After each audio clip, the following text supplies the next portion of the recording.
अगर पहले के पार्ट्स नहीं देखे तो पहले वो जाकर देख लो। अभी तक हमने देखा कि बाय अबिस में अपने कल्टीवेशन लेवल को फाउंडेशन इस्टेब्लिशमेंट करने जाता है, लेकिन यहाँ पर सब कल्टीवेटर एक दूसरे के साथ लड़ने लगते हैं।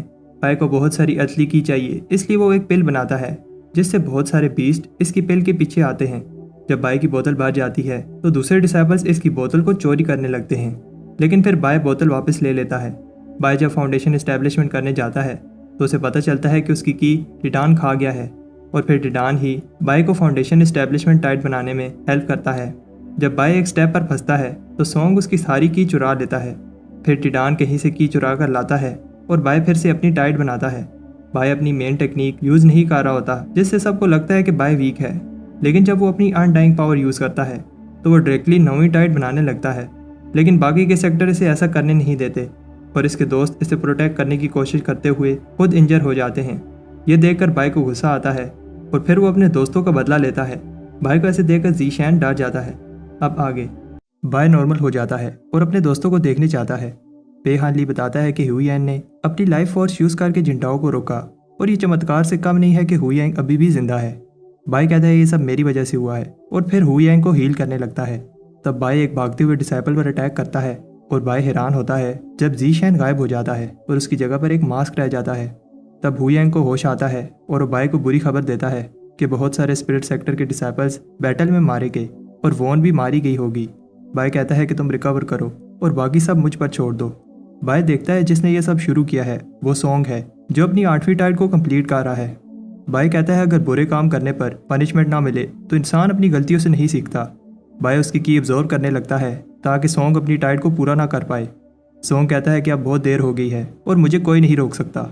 सब देखते हैं कि सॉन्ग अपनी पावर से 9वीं टाइट को ओपन करने की कोशिश कर रहा है, जबकि अबिस में ऐसा करने के लिए अर्थली की बहुत कम है। अगर उसने ऐसा किया तो यहाँ खून की नदियाँ बह जाएंगी। बेहान ली बाय से कहता है तुम्हें इसे रोकना होगा। सॉन्ग 9वीं टाइट कंप्लीट करने वाला है। वो लड़की भी सॉन्ग से इंप्रेस होती है क्योंकि कोई 800 साल बाद फिर से ऐसा करने वाला है। लेकिन तब बाय सॉन्ग से कहता है तुमने मुझे फाउंडेशन पूरी नहीं करने दी और मेरे दोस्तों को इंजर किया, और फिर सॉन्ग की टाइट खराब कर देता है। बाय देखता है कि अब उसके दूसरे सेक्टर मेंबर्स भी अपनी फाउंडेशन इस्टेब्लिशमेंट पूरी कर पाएंगे। सॉन्ग ने अभी भी हार नहीं मानी और अपने कंपस को यूज़ करता है। सब शौक हो जाते हैं जब वो कंपस हेवनली की को ओपन करता है और ये अर्थली वेन की से कई गुना ज़्यादा पावरफुल है। सबको अपनी आंखों पर विश्वास नहीं हो रहा कि वो हेवनली वेन की को देख रहे हैं। एक बार कोई हेवनली वेन की ले ले तो वो उस लेवल पर पहुंच जाएगा जिस लेवल पर किसी और मेथड से पहुंचना इम्पॉसिबल है। बाय को पता है कि हेवनली वेन की लेने से 500 साल लाइफ इंक्रीज हो जाती है, इसलिए वो सॉन्ग से कहता है कि वो ये की ले रहा है। सॉन्ग बाय को रोक लेता है, लेकिन वो दोनों ही पावरफुल डिसाइपल्स हैं। वो दोनों एक जैसे पावरफुल लग रहे होते हैं और उधर हेवनली की एक्टिवेट होने वाली है। सॉन्ग अपनी ब्लड सोर्ड से बाय पर अटैक करता है। दोनों एक दूसरे को पुश करने की कोशिश करते हैं। सॉन्ग सरप्राइज होता है कि बाय उसके बराबर लड़ रहा है। सॉन्ग सोचता है कि बाय के पास कुछ छुपी हुई पावर है, लेकिन फिर ये फाइट खत्म करने के लिए ब्लड सेक्टर टेक्निक यूज़ करता है। इस टेक्निक का नाम ब्लड किलर वर्ल्ड है और सॉन्ग एक बड़ी सी सोर्ड को समन करता है। वो बाय पर ही बड़ी सी सोर्ड फेंकता है। बाय अटैक तो रोकता है लेकिन इंजर हो जाता है। उधर सॉन्ग हेवनली फाउंडेशन एस्टेब्लिशमेंट करने ही वाला होता है, लेकिन फिर वो कुछ सेंस करता है। बाय की वेटलैंड किंगडम टेक्निक से सॉन्ग ट्रैप हो जाता है और इस पावरफुल वाटर प्रिजन से नहीं निकल पाएगा। सॉन्ग का कंपास हेवनली फाउंडेशन की एक्टिवेट कर देता है। हेवनली की एब्जॉर्ब हो रही है और हम देखते हैं कि वो की बाय एब्जॉर्ब कर रहा होता है। बाय टाइम और स्पेस को सेंस कर पा रहा है और इसकी कल्टीवेशन भी तेज़ी से इंक्रीज हो रही है। बाय में इतनी पावर आ रही है कि उसे लगता है कि वो इस वर्ल्ड को डिस्ट्रॉय कर सकता है। सब देखते हैं कि अबिस डिस्ट्रॉय हो रही है और यहाँ और रुकना मतलब मरना है। तब बाय भी वापस आ जाता है और सबको टेलीपोर्ट कर देता है। हुईएन बताता है कि सब बच गए हैं, लेकिन वॉन का अभी भी कुछ पता नहीं है। बाय उन्हें भेज देता है और वॉन को ढूंढने जाता है। वो क्लिफ के नीचे जाता है, लेकिन उसे वॉन कहीं भी नजर नहीं आती। तब फीन स्पिरिट आकर बाय को थैंक्स कहती है क्योंकि अब उसकी वजह से वो इस अबिस से फ्री हो जाएगी। वो इसे एक रिवार्ड देना चाहती है, इसलिए वो हमेशा के लिए उसे अपने साथ इधर ही रखेगी। वो लड़की फिर से बाय पर अटैक करती है, लेकिन बाय इसे फिर से उस पेंडेंट की हेल्प से रोक लेता है। वो लड़की भी हार नहीं मानती और एक और अटैक करती है, और इस बार टिटान इसे ब्लॉक करता है। लड़की हैरान होती है कि बाय गायब हो गया। तब हम वॉन को देखते हैं जिसे बाय ढूंढ रहा था। बाहर सब सेक्टर्स देख रहे होते हैं कि फॉलिंग सोर्ड अबिस डिस्ट्रॉय हो रही है। एक्सप्लोजन की वजह से बड़े बड़े पत्थर आकर शिप को लग रहे होते हैं। ली अपनी पावर से सबको प्रोटेक्ट करने की कोशिश करता है। तब की बैकलैश की वजह से ली पीछे हो जाता है और इसे समझ आ जाती है कि यह हेवनली की ब्लास्ट था। तब एक फीन स्पिरिट सबको बताता है किसी डिसेबल ने हेवनली की ले ली है। और अब ये बेस डोमेन हेल बन चुकी है। अब किसी भी सेक्टर को यहाँ आना अलाउड नहीं है, और अगर किसी भी सेक्टर ने यहाँ आने की कोशिश की तो उस सेक्टर को डिस्ट्रॉय कर दिया जाएगा। तब सारे डिसाइपल्स उस जगह से बाहर आने लगते हैं, लेकिन सब सोच रहे होते हैं आखिर किस सेक्टर के स्टूडेंट को हेवनली की मिली है। तब सॉन्ग शिप पर आकर बताता है बाय ने हेवनली की ले ली है। उधर हुईएन बताता है कि वो नहीं मिल रही थी, इसलिए बाय उसे ढूंढने के लिए रुक गया था। ली को बाय की फिक्र हो रही होती है, लेकिन तब बाय का पाउच आकर गिरता है। कुछ टाइम बाद स्पिरिट सेक्टर में सबको बताया जाता है बाय ने अबिस में अपने सेक्टर मेंबर्स को बचाने के लिए अपनी लाइफ सेक्रीफाइस की है, लेकिन अभी कंफर्म नहीं है कि वो जिंदा है या मर गया। सारे डिसाइपल्स को ऑर्डर दिया जाता है कि वो बाय को ढूंढकर सेक्टर पे वापस लेकर आएं। उधर एक आदमी होंग उस बोलने वाले मंकी के साथ बात कर रहा होता है, जो उसे बताता है कि बाय को हेवनली वेन फाउंडेशन एस्टेब्लिशमेंट मिली है और उसे लगता है कि बाय स्पिरिट सेक्टर को आगे लेकर जाएगा। लेकिन इससे दूसरे सेक्टर्स चुप नहीं रहेंगे, क्योंकि अगर स्पिरिट सेक्टर स्ट्रॉन्ग हो गया तो वो बाकी सेक्टर्स का लीडर बन जाएगा। वो मंकी होंग को याद दिलाता है उसने होंग को इमॉर्टल क्यों बनाया था। होंग बताता है कि उसे इस चीज़ की रिस्पॉन्सिबिलिटी दी गई थी कि वो स्पिरिट सेक्टर को हेवनली रीचिंग रिवर की ईस्ट साइड तक फैलाएगा, ताकि स्पिरिट सेक्टर भी एक मिड स्ट्रीम या फिर अपर स्ट्रीम सेक्टर बन पाए।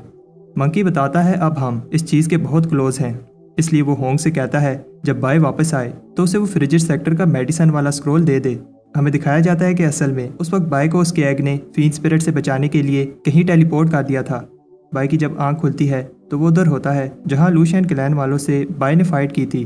बाय को समझ नहीं आ रही वो यहाँ कैसे आ गया। बाय को बस इतना याद है टी-डान ने उसे टेलीपोर्ट कर दिया था, लेकिन टी-डान ठीक नहीं लग रहा। टी-डान की स्पिरिचुअल एनर्जी बहुत कम हो गई है और इसे ठीक करने के लिए बहुत सारी स्पिरिचुअल एनर्जी लगेगी। बाय उस एग की हेल्प करता है और उधर ब्लड सेक्टर के एक एल्डर को कोई बताता है कि उन्हें बाय नहीं मिला। एल्डर इस बात पर खुश नहीं होता और कहता है कि हमें बाय को कुछ भी करके ख़त्म करना होगा। तब एल्डर बाय की स्पिरिचुअल एनर्जी को सेंस कर देता है। उधर बाय हैरान होता है उसने बस थोड़ी सी स्पिरिचुअल एनर्जी दी है, लेकिन इससे एग इंजर हो गया है। बाय कहता है कि तुम्हारी एनर्जी खुद ही रिकवर हो जाएगी और फिर इसे अपने पाउच में डालने लगता है, लेकिन इसका पाउच कहीं गिर गया है। बाय घबरा जाता है क्योंकि सारे इक्विपमेंट्स उस पाउच में थे, लेकिन फिर खुश होता है क्योंकि उसे हेवनली फाउंडेशन एस्टेब्लिशमेंट मिल गई थी। उधर ली को बताया जाता है कि बाय को अबिस के चारों तरफ सर्च किया, लेकिन बाय नहीं मिला। ली बताता है कि बाय के पास उड़ने वाली स्वॉर्ड नहीं है, इसलिए वो पैदल चल रहा होगा। वो सबको डोंगलान सिटी सर्च करने का कहता है। ली सही कह रहा था क्योंकि बाय डोंगलान सिटी में पहुंच गया है। यहाँ बाय को कोई नहीं पहचान पाता। बाय किसी को कहते हुए सुनता है कि ब्लड स्ट्रीम और स्पिरिट स्ट्रीम के डिसाइपल्स सिटी के बाहर फाइट कर रहे हैं। तब बाय को ऐसे लगता है कि उसने फे को देखा है, लेकिन वो कोई और लड़की होती है। तब अचानक किसी सेक्टर के डिसाइपल्स इसे पहचान लेते हैं जो इसकी जान लेना चाहते हैं। बाय स्मोक फेंक कर भाग जाता है। बाय इसलिए भाग रहा है क्योंकि वो नहीं चाहता कि सिटी के लोग उसकी फाइट से इंजर हो जाएं। वही ग्रुप कहता है कि हम बाय को ढूंढ लेंगे, लेकिन तब कोई उन्हें मार देता है। कुछ टाइम बाद ब्लड सेक्टर के एक एल्डर इसी जगह पर जहां वो ग्रुप मरा है आकर कहता है कि तीनों सेक्टर्स ने बाय को मारने के लिए जो लोग भेजे थे वो मारे गए। एल्डर को लगता है कि इन्हें भी बाय ने मारा है। एल्डर बताता है कि बाय जितना भी स्ट्रांग हो उस लड़की से नहीं जीत पाएगा जिसने नौवीं टाइड के साथ सीक्रेट रेल में फाउंडेशन एस्टेब्लिशमेंट ली थी। वो ब्लड सेक्टर की चोजन सूमे है। उधर हम देखते हैं कि एल्डर जिस लड़की की बात कर रहा था वो लड़की बाय को पकड़ लेती है। बाय कहता है वो लड़कियों पर हाथ नहीं उठाता, लेकिन इसका मतलब ये नहीं है कि वो उसे हरा नहीं सकता, और कहता है कि हम आराम से बैठकर बात कर सकते हैं। सूमे बताती है कि तीनों सेक्टर्स बाय की जान लेने के पीछे पड़े हैं और अगर वो उसे नहीं मारेगी तो कोई और मार डालेगा। बाय भागने लगता है, तब सूमे उस पर अटैक करती है, लेकिन अचानक रुक जाती है। बाय कहता है मैंने कहा था तुम मेरे से नहीं जीत पाओगी। सूमे स्वॉर्ड को उठाने की कोशिश करती है, लेकिन उठा नहीं पाती। बाय को एक प्लांट नजर आ गया था जिस पर स्पिरिचुअल एनर्जी डालने पर वो किसी को भी पकड़ लेता है। बाय उसे बताता है कि जितना हिलोगी ये प्लांट तुम्हें और कस के पकड़ने लगेगा, अगर जिंदा रहना है तो हिलना मत। फिर केव में बाय सोचता है वो लड़की बहुत स्ट्रांग थी और उसे याद आता है कि उस लड़की ने बताया था सारे सेक्टर्स उसकी जान के पीछे पड़े हैं, लेकिन बाय के उठने के बाद उस पर किसी भी दूसरे सेक्टर के डिसाइपल ने अटैक नहीं किया और सोचता है क्या उसे कोई छुपकर प्रोटेक्ट कर रहा है, लेकिन ऐसा नहीं हो सकता क्योंकि किसी को नहीं पता कि बाय इधर है। बाय को याद आता है कि कैसे वो लूशियन क्लैन वालों से बचने के लिए इस केव में छुपे थे और इसने कितने खतरों का सामना किया था, और सोचता है कि फे कहाँ गई होगी। तब बाय की आंख खुलती है और वो देखता है ये उसकी दोस्त फे है। बाय सोचता है कि वो सपना देख रहा है और फे को हक करने लगता है, लेकिन फे उसे बेहोश कर देती है। फे बाय से माफ़ी मांगती है क्योंकि वो किसी प्रॉब्लम की वजह से उससे मिल नहीं सकती, और हमें पता चलता है कि अभी तक फे बाय को प्रोटेक्ट कर रही थी। फे सोचती है कि अब आगे से बाय को अपना रास्ता खुद बनाना होगा। फे बाय को थैंक्स कहती है जो भी उसने फे के लिए किया, और कहती है कि तुम्हें मुझे भूलना होगा। बाय की जब आंख खुलती है तो वो ली को देखता है। बाय कहता है कि फे कहाँ गई और उसे ढूंढना चाहता है, लेकिन ली बताता है कि ये इतना सिंपल नहीं है और सोचता है ये सब बाय को कैसे बताऊं। ली एक्सप्लेन करने लगता है कि फे ने स्पिरिट सेक्टर को धोखा दिया है। कुछ दिन बाद बाय ने खुद को कमरे में बंद कर लिया है और बाय के दोस्तों को बाय की फिक्र होने लगती है। बाय कहता है कि वो ठीक है और कुछ समय अकेला रहना चाहता है। बाय के फ्रेंड उसे कहते हैं तुम्हें ये सब अकेले सहने की जरूरत नहीं है और वो उसकी हेल्प करना चाहते हैं। बाय को याद आता है कि ली ने बताया था फे ने सेक्टर के माउंटेन प्रोटेक्शन रून को ख़राब कर दिया था। अगर सही समय पर इस चीज़ का पता न चलता तो स्पिरिट सेक्टर खतरे में पड़ जाता। बाय कहता है कि वो इस चीज़ को इन्वेस्टिगेट करेगा। ली कहता है कि सब सेक्टर्स का टारगेट तुम हो, इसलिए तुम्हें सेक्टर से बाहर नहीं जाना चाहिए। तब अचानक हंग वहाँ आता है और बताता है कि उसने बाय के फ्रेंड्स को थोड़ी देर के लिए फ्रीज कर दिया है ताकि कोई भी उनकी बातें ना सुन पाए। पहले तो हंग उससे गुस्सा होता है कि उसने खुद को कमरे में बंद किया हुआ है। बाय कहता है उसे नहीं लगता फे भागी है। तब हैंग बाय को इस वर्ल्ड की सच्चाई दिखाता है और बताता है कि ये वर्ल्ड स्पिरिचुअल एनर्जी का एक भी ड्रॉप पैदा नहीं करता। हेवन रीचिंग रिवर इस वर्ल्ड का सेंटर है और यही जगह है जो हर चीज़ को स्पिरिचुअल एनर्जी देती है। हमारे इस वर्ल्ड में 4 एंशिएंट अपर स्ट्रीम सेक्टर्स हैं जो दूसरे लोअर स्ट्रीम सेक्टर्स को कंट्रोल करते हैं। एंशिएंट सेक्टर जो हमारे सेक्टर और साथ वाले 3 लोअर सेक्टर्स को कंट्रोल करता है उसका नाम स्टारी स्काई पिनिकल सेक्टर है। कुछ साल पहले एक mid stream sector sky river port ने इस अपर स्ट्रीम सेक्टर को गुस्सा दिलाया, जिसकी वजह से स्टारी स्काई ने रिवर पोर्ट सेक्टर को डिस्ट्रॉय कर दिया। इसका मतलब मिड स्ट्रीम में एक जगह खाली हो चुकी है और इस जगह को लेने के लिए चारों लोअर सेक्टर्स कम्पीट कर रहे हैं। इसीलिए लूशियन क्लैन ने स्पिरिट सेक्टर को धोखा दिया और फे ने भी। बाय को नहीं लगता कि फे ने धोखा दिया है। फिर हंग बताता है कि सब मिड स्ट्रीम सेक्टर बनना चाहते हैं। एक तो वहाँ स्पिरिचुअल एनर्जी बहुत ज़्यादा है और साथ में इस रिवर के एंड में एक हेवनली रीचिंग आइलैंड है। लेजेंड में लिखा है कि वहाँ हेवन में जाने का रास्ता है, जो एक बार वहाँ पहुँच गया उसे इटर्निटी मिल जाएगी। बाय कहता है तुम मुझे ये सब क्यों बता रहे हो। हंग बताता है कि तुम्हारे पास हेवनली फाउंडेशन है, इसलिए तुम ही स्पिरिट सेक्टर की आखिरी होप हो। हंग कहता है कि मुझे पता है कि तुम्हारी लाइफ में प्रॉब्लम्स हैं, लेकिन तुम्हारे ऊपर बहुत बड़ी रिस्पॉन्सिबिलिटी है। हंग बाय को फिजिट सेक्टर का मेडिसिनल स्क्रॉल देता है और कहता है क्या तुम इटर्निटी के रास्ते पर चलने के लिए तैयार हो। बाय ये रिस्पॉन्सिबिलिटी ले लेता है, लेकिन वो फे वाला केस इन्वेस्टिगेट करेगा। बाय सरप्राइज होता है कि हंग को उसके एग का पता है।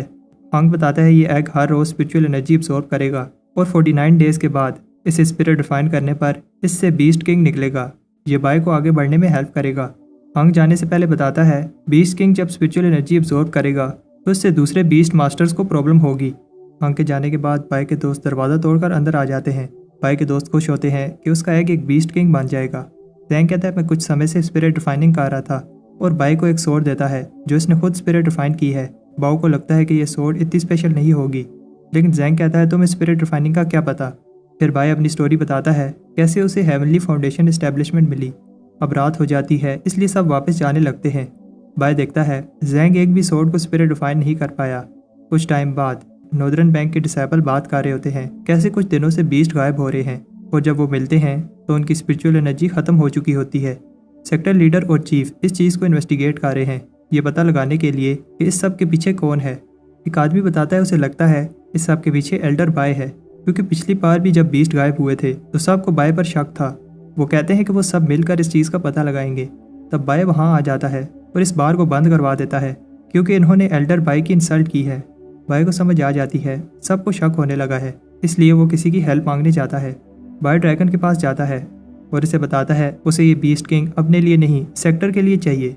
ड्रैगन को गुस्सा आता है बाय से इन चीज़ों के लिए तंग कर रहा है, लेकिन फिर आखिरी बार बाय की हेल्प करने के लिए मान जाता है। तब हम देखते हैं कि नॉर्दर्न बैंक के बीस्ट गायब होने लगते हैं जैसे एक बार पहले हुए थे और बेहान ली का नाइट स्टॉकर बीस्ट भी इसकी बात नहीं सुन रहा। उधर ड्रैगन के कहने पर सारे बीस्ट अपनी स्पिरिचुअल एनर्जी बीस्ट किंग को देने लगते हैं। कुछ बीस्ट ऐसा करने पर खुश होते हैं और नाइट स्टॉकर भी 3 बार आ चुका है। ये देखकर बेहान ली को गुस्सा आता है और पूछता है कि तुम क्या कर रहे हो। बाय बताता है कि ये बीस्ट खुद ही अपनी स्पिरिचुअल एनर्जी दे रहे हैं, मैंने इन्हें फोर्स नहीं किया। अब बेहान ली सोचता है कि बाय की फॉलिंग सोर्ड अबिस में हेल्प नहीं करनी चाहिए थी। तब नाइट स्टॉकर बेहोश हो जाता है। बाय कहता है मैं इसके लिए एक इमोर्टल पिल बनाऊंगा जिससे ये बीस्ट रिकवर हो जाएगा। बेहान ली एल्डर से हेल्प मांगने जाता है। एल्डर्स माउंटेन्स में ट्रेनिंग कर रहे थे, उन्हें इस सब का नहीं पता था। उधर स्पिरिट सेक्टर में युआन बताता है बाय जो भी कर रहा है वो स्पिरिट सेक्टर के अच्छे के लिए है और कुछ टाइम के लिए सबको सहना पड़ेगा। सू कहती है कि बीस्ट किंग से स्पिरिट सेक्टर स्ट्रॉन्ग हो जाएगा, लेकिन ये बात ब्लड स्ट्रीम सेक्टर को अच्छी नहीं लगेगी। उधर बाय जैंग से झूठ कहता है कि जैंग की सोर्ड बहुत अच्छे से स्पिरिट डिफाइन हुई थी। तब नॉर्दर्न एल्डर्स बाय से कहते हैं बाय रहो। बाय जैंग से कहता है कि एग का ध्यान रखना और फिर स्माइल करते हुए एल्डर से मिलने जाता है। तब बेहान ली शॉक हो जाता है जब बाई ये मान लेता है कि उसकी वजह से सारे नॉर्दर्न बीस्ट की ऐसी हालत हुई है। अंदर जैंग बाई को सरप्राइज देने के लिए एग को स्पिरिट रिफाइन करने लगता है। बाहर बाई कहता है कि आप सबको ऐसा लग रहा होगा कि ये सब मैं अपने लिए कर रहा हूँ, लेकिन ऐसा नहीं है, मैं ये सब स्पिरिट सेक्टर के लिए कर रहा हूँ। एल्डर्स को लगता है कि बाई झूठ बोल रहा है कि उसके पास बीस्ट किंग का एग है। बाई कहता है अगर आप लोगों को ऐसा लगता है तो फिर खुद आकर देख लो। अचानक बाई के घर में एक ब्लास्ट होता है और टी-डान ग्लो करते हुए बाहर आता है और फिर बाई के हाथ में आ जाता है। एल्डर्स भी एक्साइटेड हो जाते हैं और कहते हैं ये एग स्पिरिट रिफाइन हो चुका है। इस एग की स्पिरिचुअल एनर्जी बहुत ज़्यादा है और बढ़ती जा रही है। फिर टी-डान एग से बाहर आता है और एल्डर्स कहते हैं ये ब्लैक ड्रैगन जैसा लग रहा है। टी-डान अपनी आंखें खोलता है और फिर जैंग भी इस क्यूट से बीस्ट को देखने आता है। तब छोटा ड्रैगन मरने लगता है, इसलिए जैंग को बुरा लगता है क्योंकि उसकी स्पिरिट रिफाइनिंग स्किल्स इतनी अच्छी नहीं है। बाई जल्दी से अपने रूम में वापस जाता है और कहता है कि अभी भी देर नहीं हुई और अपने बर्तन को समन करता है। बाई अपने अडॉप्टेड बेटे को कहता है तुम मर नहीं सकते। बाई खुद इसे स्पिरिट रिफाइन करने लगता है। एल्डर्स कहते हैं कि इसमें कोई शक नहीं है, यही बीस्ट किंग है, लेकिन अब उसकी जान खतरे में है। उधर युआन भी देखकर कहता है हेवन और अर्थ हिल गई हैं और सारे बीस्ट रो रहे हैं। एल्डर्स सोचते हैं ये फेलियर इस वजह से हुआ है क्योंकि एग को थोड़ी स्पिरिचुअल एनर्जी मिली थी और सारे बीस्ट को अपनी स्पिरिचुअल एनर्जी देने के लिए कहते हैं। तब ली आकर बताता है कि फेलियर की वजह वो बिस की ईवल एनर्जी है जो सही से रिफाइन नहीं हुई थी। ईवल और गुड एनर्जीज एक दूसरे के साथ लड़ रही हैं। जैंग कहता है ये सब मेरी वजह से हुआ। ली कहता है कि ईवल एनर्जी से तुम्हारी की भी खराब हो गई है और फिर जैंग को ठीक करने लगता है। ली जैंग से कहता है कि तुम घर जाओ क्योंकि ये जगह तुम्हारे लिए डेंजरस है। जैंग नहीं जाना चाहता। ली कहता है कि बीस्ट किंग जिएगा या मरेगा, अब ये उसका नसीब है। बाई अपनी पूरी कोशिश करता है लेकिन जैंग घबरा रहा होता है क्योंकि 3 दिन हो गए हैं। बाई टी-डान से कहता है कि प्लीज़ अपनी आंखें खोलो और कहता है कि मैं अपने पेरेंट्स की डेथ के बाद किसी और को खोना नहीं चाहता। तब बाई स्पिरिट रिफाइनिंग कंप्लीट कर लेता है। उधर वो मंकी बताता है कि कैसे बाई के पास पहले ही हेवनली फाउंडेशन है और अब उसके पास बीस्ट किंग भी आ गया। अब सेक्टर के कामयाब होने का चांस बढ़ गया है। सब टी-डान की बर्थडे को सेलिब्रेट करते हैं लेकिन जैंग अभी भी दुखी है क्योंकि उसने सब खराब कर दिया था। बाई कहता है ऐसा नहीं है, तुमने सही से स्पिरिट रिफाइन किया था, मैंने तो बस ईवल एनर्जी निकाली थी। उधर चीफ बात कर रहे होते हैं कुछ दिनों में एनुअल क्लींजिंग फेस्टिवल आने वाला है। ली को बाई पर गुस्सा आता है क्योंकि वो बहुत रिलैक्स हो गया है, लेकिन सू कहती है कि बाई एक टैलेंटेड लड़का है और बताती है कि कैसे बाई ने बीस्ट किंग को स्पिरिट रिफाइन किया था। ली कहता है कि मैं ये नहीं कह रहा कि बाई टैलेंटेड नहीं है, बस वो अपनी कल्टीवेशन पर फोकस नहीं कर रहा। बाई सेक्टर में सबसे फेमस है और इतनी यंग एज में इतना पावरफुल बन गया।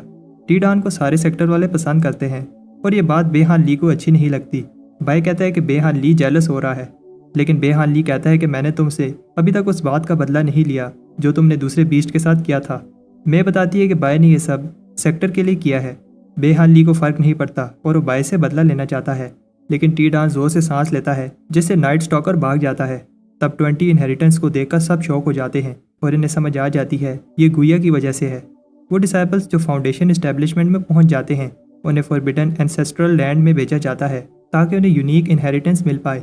गुइया लकी है क्योंकि ऐसा 100 साल में पहली बार हो रहा है किसी को 20 इनहेरिटेंस मिली हैं। बाई कहता है इसमें क्या स्पेशल है, अगर मैं जाता तो मुझे 200 इनहेरिटेंस मिलती। इसके बाद ली बाई को डांट रहा होता है क्योंकि उसके अंदर बहुत घमंड है। बाई माफ़ी मांगता है, उसे ऐसा नहीं कहना चाहिए था। ली अभी भी गुस्से में होता है और कहता है अगर उसे फॉरबिडन एंसेस्ट्रल लैंड में जाना है तो 1 महीने के लिए इसी कमरे में बैठकर प्रैक्टिस करनी होगी। तब बाई स्क्रॉल्स पढ़ कर बोर हो रहा होता है। इन स्क्रॉल्स में लिखा है तुम्हें चोरी नहीं करनी, झूठ नहीं बोलना और किसी को मारना नहीं है। उधर कोई सब लड़कियों के अंडरगारमेंट्स चोरी कर रहा होता है और एक खबर तेजी से फैल जाती है। सब चोर को अंडरगारमेंट साइको का नाम देते हैं। लॉ इन्फोर्समेंट वाले कहते हैं वो जल्द ही चोर को पकड़ लेंगे। उधर बाई दिन रात मेहनत करके कल्टीवेट कर रहा होता है ताकि ली का गुस्सा ठंडा हो पाए। बाई सोचता है कि टी-डान किधर गायब हो जाता है। तब टी-डान बाई के लिए एक गिफ्ट लाता है। बाई एक्साइटेड होता है कि उसका अडॉप्टेड बेटा उसके लिए गिफ्ट लाया है, लेकिन वो ये देखकर शौक होता है कि टी-डान ने लड़कियों के अंडरगारमेंट्स चोरी किए हैं। तब बाहर टी-एन-यू आता है और बाई को बताता है कि सबके रूम्स चेक किए जा रहे हैं। बाई को समझ आ जाती है वो फंस गया है, लेकिन टी-एन-यू और वेट नहीं करता और अंदर आ जाता है। टी-एन-यू सरप्राइज होता है कि बाई और उसका पेट मेडिटेट कर रहे हैं, लेकिन टी-एन-यू को शक होता है क्योंकि बाई दरवाज़ा नहीं खोल रहा था। टी-एन-यू कहता है कि बाई मेरे से कुछ भी नहीं छुपा सकता, लेकिन टी-एन-यू को वहाँ कुछ नहीं मिलता। बाई कहता है अब तुमने रूम सर्च कर लिया है तो जाओ, मैंने मेडिटेशन करनी है। लेकिन तब बाई ने जो अंडरगारमेंट्स कोल्ड्रन में छुपाए थे उसकी वजह से कोल्ड्रन फट जाता है। बाई एल्डर से कह रहा होता है इसमें मेरी गलती नहीं है, बाय रंगे हाथों पकड़ा गया था। ली कहता है कि बाय शैतान है, लेकिन उसे भी पता है कि क्या गलत है और क्या सही। युआन बाय से कहता है कि एक्सप्लेन करो। बाय बताता है कि यह सब टिडान ने किया है, कोई भी इसकी बात पर बिलीव नहीं करता। और ली बताता है कि अगर तुम झूठ बोलोगे तो तुम्हें मैं भी नहीं बचा पाऊंगा। लेकिन तब टिडान बहुत सारे अंडरगारमेंट लेकर आता है। टिडान वो बाय को देता है और बाय बताता है कि टिडान इस बार ये गिफ्ट ली के लिए लेकर आया है। उधर ये न्यूज़ तेज़ी से फैल जाती है कि बीस्ट किंग ने लड़कियों के अंडरगारमेंट्स चोरी किए हैं। एक बूढ़ा आदमी बच्चों को यह स्टोरी बताता है और बताता है कि आखिर में कैसे उस चोर को पनिशमेंट मिली। चीफ ली ने टिडान को स्नेक वैली में भेज दिया। बाय ने टिडान को सही से नहीं सिखाया, इसलिए उसे भी पनिशमेंट मिली, लेकिन कम। और फिर बाय को फॉरबिडन एंसेस्ट्रल लैंड में भेजा गया ताकि वो इनहेरिटेंस के लिए एंसेस्ट्रल टेस्ट दे पाए। तब बाय वहाँ एक टेम्पल में जाता है और आवाज़ लगाता है कि मैं इनहेरिटेंस लेने आया हूँ। तब बाय किसी को देखकर समझता है कि ये इस टेम्पल के बूढ़े इमोर्टल एल्डर हैं और उनकी मेडिटेशन ख़राब करने के लिए माफ़ी मांगता है। लेकिन बाय ये देखकर एम्बेरस हो जाता है क्योंकि ये जो होती है।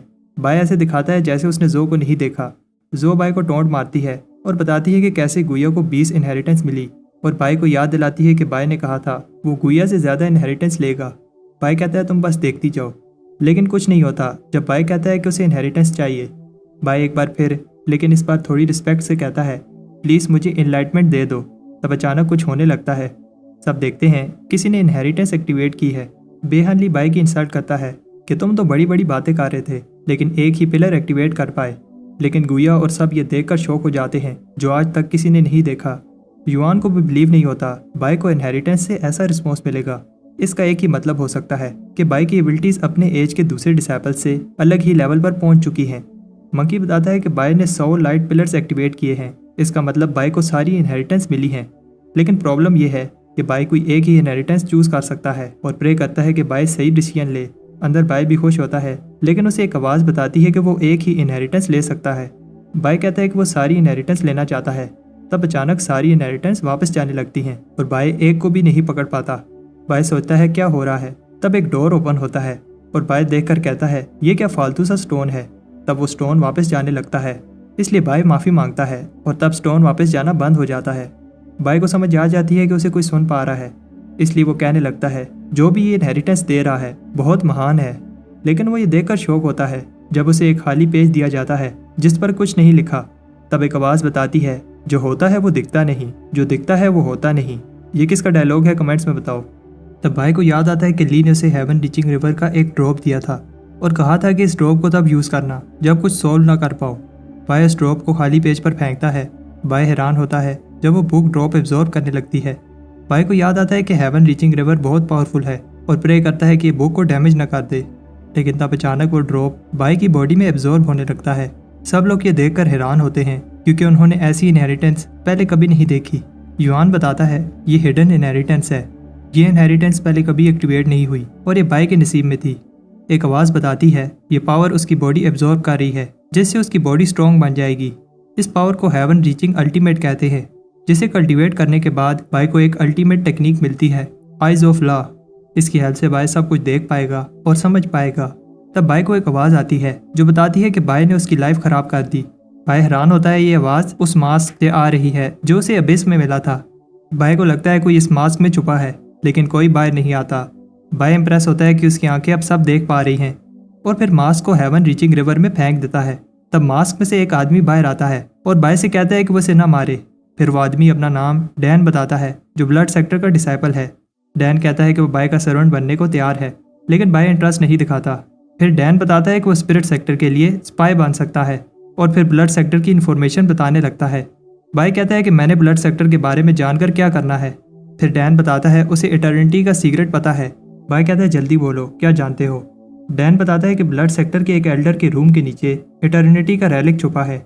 बाय को वो रूम खोलने के लिए एक एलिक्सर चाहिए होगा और फिर अंदर जाकर उसे इटर्निटी का सीक्रेट रेलिक मिल जाएगा।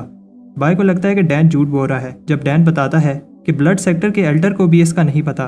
डैन कहता है कि वो असल में ब्लड सेक्टर का डिसाइपल नहीं है और ये मास्क उसे किसी पावरफुल आदमी ने दिया था और कहा था कि मरे हुए जी शैन का फेस यूज़ कर लो। और डैन को इटर्निटी के रेलिक का भी उसी आदमी ने बताया था। डैन बाय को बताता है कि डोर ओपन करने वाला एलिक्सर बनाना बहुत टफ है क्योंकि उसे बनाने का चांस 50% है और उसमें यूज़ होने वाले इंग्रेडिएंट्स भी मिलना मुश्किल हैं। बाय ये सुनकर खुश होता है क्योंकि मेन इंग्रेडिएंट बीस्ट किंग का ब्लड है। बाय डैन से पूछता है तुम्हें ब्लड सेक्टर वाले कैसे पकड़ नहीं पाए। डैन बताता है ये मास्क सिर्फ चेहरे को नहीं पूरी बॉडी को ही चेंज कर देता है और साथ में स्पिरिचुअल पावर को भी छुपाता है। बाय से वो मास्क गलती से हेवन रीचिंग रिवर में गिर जाता है और डिस्ट्रॉय होने लगता है।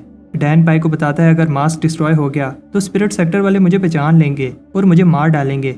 बायो से कहता है कि तुम घबराओ नहीं, मेरे पाउच में छुप जाना। लेकिन तब मास्क फिर से बाहर आ जाता है। तब टिडान आकर बाय को चाटने लगता है। बाय देखता है कि टिडान बड़ा हो गया है और उसे समझ आ जाती है कि वो स्नेक वैली में स्नेक खाता रहा। रात को बाय और टिडान एक रेस्टोरेंट में खाना खाने जाते हैं और टिडान बहुत सारा खाना खा रहा होता है। बाय के पास स्पिरिट स्टोन कम पड़ जाते हैं, इसलिए वो उधार करने की कोशिश करता है, लेकिन इससे रेस्टोरेंट वाले को गुस्सा आ जाता है।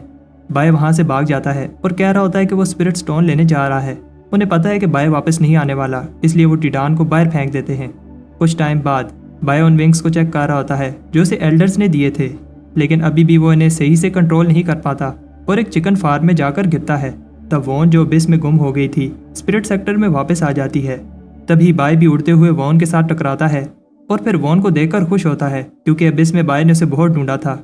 वॉन हर बार बाय को टच करने पर मारती है, लेकिन बाय हैरान होता है उसने इस बार इसे नहीं मारा।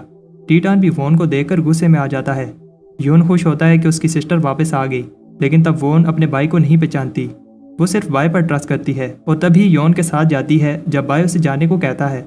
बाय सोचता है कि वॉन ठीक नहीं लग रही थी और उसे इन्वेस्टिगेट करने का सोचता है।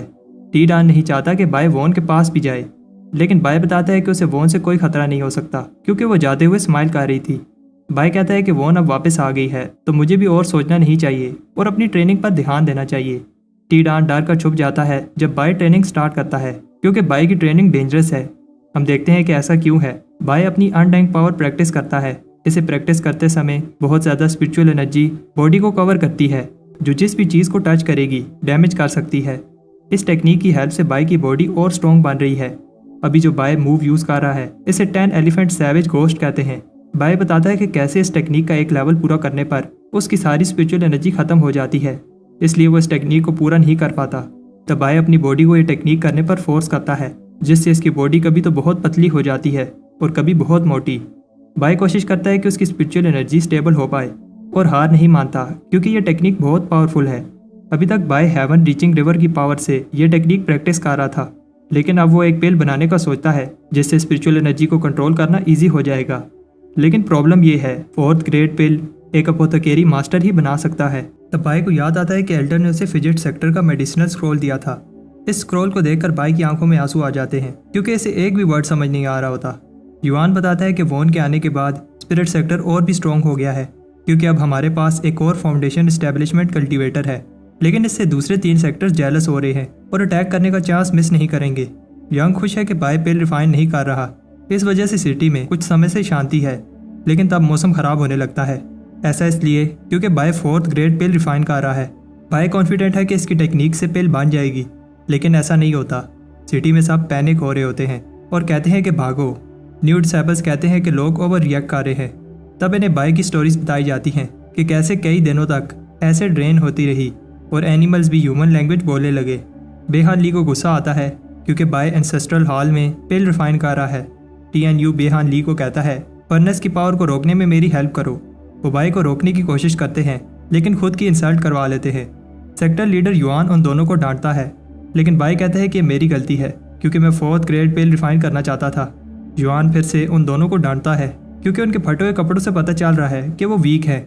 युआन बताता है कि अगर तुम लोग भी बाय जितने स्ट्रॉन्ग होते तो बाय को रोक लेते, लेकिन कोल्ड्रन एक बार फिर फट जाता है और इस बार युआन के कपड़े फट जाते हैं। बाय माफ़ी मांगता है और कहता है कि मैंने ये जानबूझकर नहीं किया, लेकिन युआन उस पर अटैक करने लगता है। लेकिन तब टिडान आकर वो अटैक ब्लॉक करता है। फिर बाय और टिडान ड्रामा करने लगते हैं। बाय कहता है कि हमने साथ में कितना अच्छा समय गुजारा, लेकिन मैं तुम्हें बचा नहीं पाया। युआन को भी बुरा लगता है। फिर बाय थोड़ी दूर जाकर कहता है ड्रामा बंद करो, वो लोग पास नहीं हैं। बाय कहता है कि उसने सेक्टर लीडर की इंसल्ट की है और अब सेक्टर में रहना सेफ नहीं है। बाय एक जगह जाने की सोचता है, लेकिन तब युआन इसे आकर पकड़ लेता है। युआन बताता है कि बाय ने एंसेस्ट्रल हॉल में पिल रिफाइन की और फिर हॉल को डिस्ट्रॉय किया, जो कि एंसेस्टर्स की इंसल्ट के बराबर है। लेकिन युआन इस बात से इंप्रेस होता है कि टिडान उसका अटैक ब्लॉक कर पाया।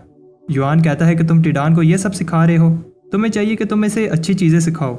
युआन बताता है कि तुम्हारी पनिशमेंट ये है, लेकिन इससे पहले कि युआन पनिशमेंट बताता, बाय कहता है कि मुझे ये पनिशमेंट दो। कि मैं सेक्टर से बाहर जाकर एक्सपीरियंस लूँ। बाय कहता है कि इससे बड़ी पनिशमेंट क्या हो सकती है कि मैं अपने घर से दूर रहूँगा। बाय को लगता है कि सेक्टर लीडर से जाने नहीं देंगे, लेकिन युआन कहता है कि ठीक है, तुम जा सकते हो। बाय कहता है कि मैंने अभी पैकिंग भी नहीं की। तब युआन इसे एक बैग देता है जिसमें सारा ज़रूरत का सामान है, जैसे एलिक्सर्स और बहुत सारी चीज़ें। बाय सोचता है किस दिन जाऊँ, लेकिन युआन कहता है कि अभी जाओ, अभी जाने का सही समय है। तब बाय को सिर्फ गुड बाय कहने दिया जाता है, लेकिन सब हैरान होते हैं जब बेहान ली रो रहा होता है। बाय दुखी होता है कि वो चीफ ली को गुड बाय नहीं कह पाया, लेकिन युआन कहता है कि जब ली ट्रेनिंग से बाहर आएगा तो मैं उसे बता दूंगा। मे कहती है कि अपना ख्याल रखना। बाय टिडान जैंग को देकर जाता है और जाने से पहले इमोशनल स्पीच देने ही वाला होता है कि युआन इसे सेक्टर से बाहर फेंक देता है। मे बाय के जाने पर दुखी होती है। बाय के जाने की खबर सुनकर सारा सेक्टर 3 दिन तक पार्टी करता है। तब हमें बताया जाता है कि बाय का प्लान ब्लड सेक्टर जाकर इटर्निटी का रेलिक ढूंढना है। बाय ब्लड सेक्टर के पास पहुंच जाता है। डैन बताता है कि कैसे हर बार जब भी वो यहाँ से गुजरता है उसे अजीब सी फीलिंग आती है। बाय पूछता है क्या मास्क सही से काम कर रहा है। डैन बताता है कि तुम्हारी बॉडी, फेस और असल कल्टीवेशन लेवल छुप गए हैं। डैन बताता है कि वो कई साल से इसी मास्क की हेल्प से ब्लड स्ट्रीम सेक्टर में छुपा रहा और एल्डर्स को भी पता नहीं चला। ये मास्क अच्छे से स्किन के साथ जुड़ जाता है और इसे स्पिरिचुअल एनर्जी की हेल्प से ही उतार सकते हो। बाय कॉन्फिडेंट है कि इस मास्क की हेल्प से कोई भी इसे पकड़ नहीं पाएगा, लेकिन बाय के पास ब्लड स्ट्रीम सेक्टर की कोई इन्फॉर्मेशन नहीं है। डैन बताता है कि ऐसा कहा जाता है कि कई हजार साल पहले एक जायंट हेवन रीचिंग रिवर में गिर गया था। बाय डैन की बात पर बिलीव नहीं करता, लेकिन ब्लड सेक्टर में पहुंचने पर बाय को एक हाथ की शेप वाली माउंटेन नजर आती है। जब वो गेट के पास पहुंचते हैं तो डैन वापस पाउच में चला जाता है। डैन ने बताया था कि स्पिरिट सेक्टर और ब्लड सेक्टर मिड स्ट्रीम की पोजीशन के लिए लड़ रहे हैं, इसीलिए आइडेंटिटी चेकिंग अरे और भी स्ट्रॉन्ग हो गई है। डैन बाय से कहता है कि उसे संभल कर रहना होगा। बाय जब गेट पर जाता है तो खुश होता है क्योंकि उसकी जी शैन वाली आइडेंटिटी कंफर्म हो गई है। बाय को वो वाली फीलिंग आती है जब उसने सोंग के साथ फाइट की थी। बाय देखता है कि उसकी अनडाइंग पावर इस की के साथ रिएक्ट कर रही है और सोचता है कि इन दोनों में कोई कनेक्शन है। तब बाय को एक मैजिक बीम उठा लेती है और डैन बताता है कि यह टेलीपोर्ट अरे हमें सीधा इनर सेक्टर में ले जाएगी। डैन बताता है कि रात को इस जगह में डीमंस घूमते हैं। बाय जब वहां पहुंचता है तो उसे पता चलता है ब्लड सेक्टर के डिसेबल्स कितने रूड हैं। डैन बताता है कि ऐसा इसलिए क्योंकि ब्लड सेक्टर में पावर ही सब कुछ है। यहाँ पर स्ट्रॉन्ग आदमी सही है और वीक आदमी गलत। इसका मतलब ब्लड सेक्टर बिल्कुल भी सेफ नहीं है। अनाउंसमेंट होती है कि बॉर्डर के पास स्पिरिट सेक्टर के साथ लड़ाई चल रही है, इसलिए घर जाने से पहले सबकी पावर टेस्ट की जाएगी। जो कोई भी ये टेस्ट देने से मना करेगा उसे ब्लड सेक्टर का एनिमी समझा जाएगा और स्पिरिट सेक्टर के बाय का दोस्त सब बाय का नाम सुनकर गुस्से में आ जाते हैं और बताते हैं अगर उन्हें बाय मिल जाए तो उसे पहले टॉर्चर करेंगे और फिर मारेंगे। तब एक आदमी को बाय पर शक होता है, इसलिए वो बाय को एक एल्डर के पास लेकर जाता है। बाय एल्डर को देखकर शौक होता है क्योंकि ये वही पपेट मास्टर शॉन है जो इसे अबिस में मिला था। शॉन कहता है कि तुम्हें कहीं तो देखा है। तब एक डिसाइपल आकर बताता है ये जी शैन है। वो बताता है जब हम बाय पर अटैक कर रहे थे तो जी शान जिस ग्रुप के साथ गया था वो मार गया था। उन्हें जी शान पर शक होता है और उन्हें लगता है कि इसने बाय के साथ कोई डील की है, लेकिन शान बताता है कि बाय एक बेरहम मॉन्स्टर है जो किसी को नहीं छोड़ता। लेकिन अब शान भी जानना चाहता है कि जी शान बचकर कैसे आया। तब बाय जी शान बनकर बताता है वो बाय को रोकने के लिए अपनी जान देने के लिए भी तैयार था, लेकिन बाय ने उसे पकड़कर बहुत टॉर्चर किया। जब मैं बेहोश हो गया तो बाय को लगा कि मैं मर गया हूँ, लेकिन तब मेरी आंख खुली तो बाय ने सारे ग्रुप को मार दिया था और सिर्फ मैं ही जिंदा बचा। ये सुनने के बाद भी शान बाय को अंदर नहीं जाने देता, लेकिन तब बाय से रिश्वत देता है कि उसे जो भी अबिस में मिला है शान को देगा। सब सोचते हैं कि जी शैन लकी था जो बाय के साथ फाइट करने के बाद भी बच गया। लेकिन तब एक नोबल लड़की सूमे अपनी कैरेज में गुजरती है और सब सूमे से इम्प्रेस होते हैं क्योंकि इसे अर्थली वेन फाउंडेशन मिली है। सूमे को जल्द ही मास्टर बना दिया जाएगा, जिसका मतलब है कि वो ब्लड सेक्टर की एक पीक पर रूल कर पाएगी। बाय देखता है ये तो वही लड़की है, लेकिन तब सूमे की गार्ड कहती है अपनी आंखें नीचे करो। बाय सोचता है क्या बहाना बनाऊं। बाय कहता है कि वो सूमे की ब्यूटी को देखकर सब कुछ भूल गया था। बाय को पनिशमेंट मिलने वाली होती है, लेकिन तब पावरफुल सोंग वहां आता है। फिर हमें पता चलता है कि सूमे और सोंग आपस में मिडल पीक के मास्टर बनने के लिए कम्पीट कर रहे हैं। बाय चुपके से निकल रहा होता है, लेकिन शान उसे रोकता है। शान पूछता है कि तुम किस साइड पर हो। बाय बताता है कि सूमे और सोंग दोनों ही पावरफुल हैं। सूमे सोंग की इंसल्ट करती है क्योंकि वो बाय से हार गया था और बाय का नाम सुनकर सोंग को भी गुस्सा आ जाता है। सोंग का अटैक सूमे की गार्ड रोक नहीं पाती और फिर दोनों लड़ने लगते हैं। पहले दोनों एक जैसे पावरफुल लग रहे होते हैं, लेकिन फिर सूमे जीत जाती है। सूमे बताती है कि एक बार वो ब्लड मास्टर बन गई तो फिर सोंग को मिडल पीक से बाहर निकाल देगी। बाय वापस भागने लगता है, लेकिन सब नीचे गिरे हुए होते हैं। शान हैरान होता है कि बाय को सोंग और सुमे की पावर के प्रेशर से कुछ नहीं हुआ। बाय सोचता है कि अब वो पकड़ा जाएगा और सोचता है कि भाग जाऊं, लेकिन वो भाग नहीं पाएगा। बाय सोचता है अगर जल्दी से कुछ नहीं किया तो पकड़ा जाऊंगा, और ऐसे दिखाता है जैसे वो बहुत ज़्यादा इंजर हो गया है। बाय अपनी ज़बान को काटता है ताकि ब्लड निकल पाए। इतना ब्लड देखकर सबको लगता है कि बाय हमसे भी ज़्यादा इंजर हुआ है। बाय पूछता है क्या मैं मरने वाला हूँ।